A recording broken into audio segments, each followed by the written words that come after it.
sur la chaîne Entre Brushing et Cuisine. Aujourd'hui je vous retrouve pour une recette sucrée. Nous allons aujourd'hui réaliser des tartelettes très gourmandes au chocolat, caramel beurre salé et noix de pécan. Que du light, que du light, que du light. Bien sûr, si vous voulez suivre la suite de mes vidéos, n'hésitez pas à vous abonner. N'hésitez pas non plus à mettre des pouces vers le soleil si vous aimez cette vidéo. Je vous propose de commencer de suite la recette et je vous dis à tout à l'heure. Et on commence de suite avec la pâte sucrée à la noisette. Il vous faut du beurre pommade, du sucre glace, de la farine, un œuf, du sel et de la poudre de noisette. Ici, moi je l'ai prise grillée. Je commence tout simplement par mettre mon œuf que je bats grossièrement dans mon saladier avec une fourchette. Je rajoute mon sucre glace que je vais incorporer avec mon fouet. Après ça, je rajoute ma poudre de noisette et ma pincée de sel et je mélange le tout.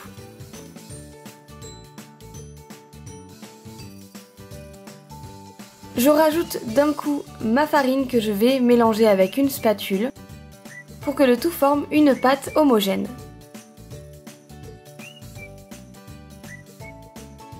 Quand ma pâte est formée, je vais rajouter mon beurre pommade et je fais ça sur un plan de travail que j'ai fariné au préalable. Vous allez voir, le beurre, on en met partout, mais au final, ça finit par vraiment faire une pâte homogène. Vous allez filmer cette pâte et la mettre au frigo pendant au moins 1 heure.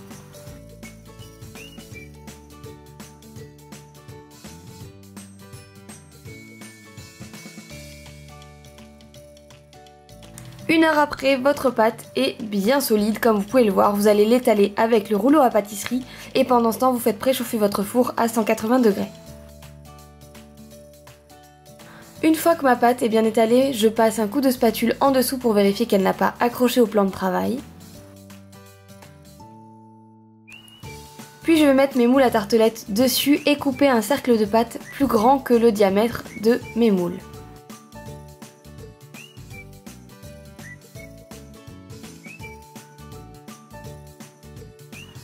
Une fois que c'est fait, je mets donc ma pâte dans mon moule à tartelettes et je vais la façonner pour qu'elle épouse entièrement le moule.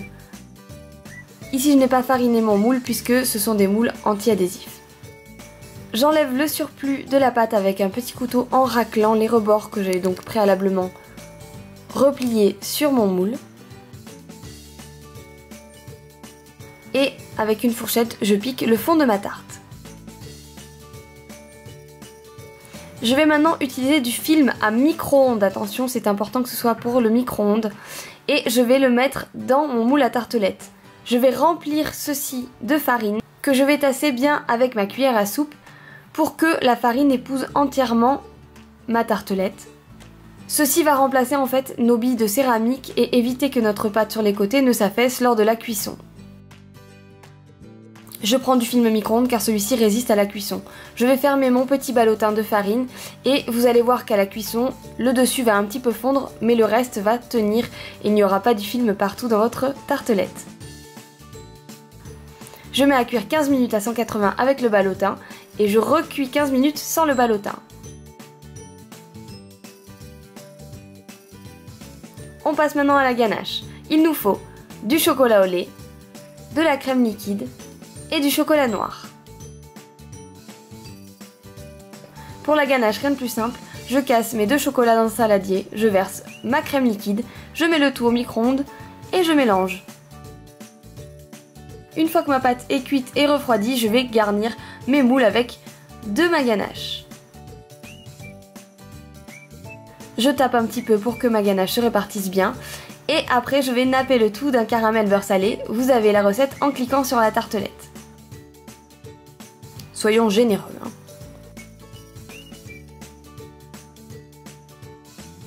Je place maintenant des noix de pécan pour avoir un petit côté encore plus gourmand.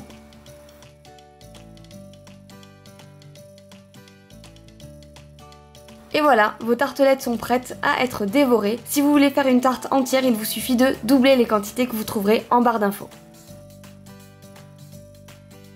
Et bien voilà, nos tartelettes sont finies et comment vous dire qu'elles ont l'air trop bonnes, non? Écoutez, je vous propose de vérifier ça et de goûter quoi. Oh, ça a l'air trop bon. Oh là là. Ces tartelettes, c'est une tuerie. On a d'abord la ganache chocolat qui est comme on veut légèrement ferme mais pas trop. Le caramel qui fond, c'est le premier truc qu'on sent. La pécan, bon moi j'adore les noix de pécan. Et on a le goût de la pâte à la noisette juste à la fin.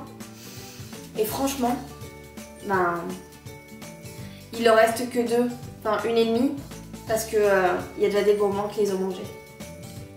Parce que c'est pas mal quoi. En tout cas j'espère vraiment que cette recette vous a plu. Franchement c'est juste délicieux. Je vous dis moi à mardi pour une nouvelle recette et puis ben salut.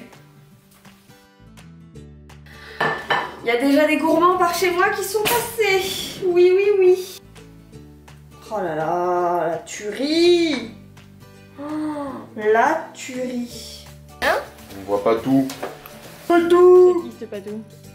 Pour la Pascaline du futur, moins de ganache, moitié moins, ce sera suffisant.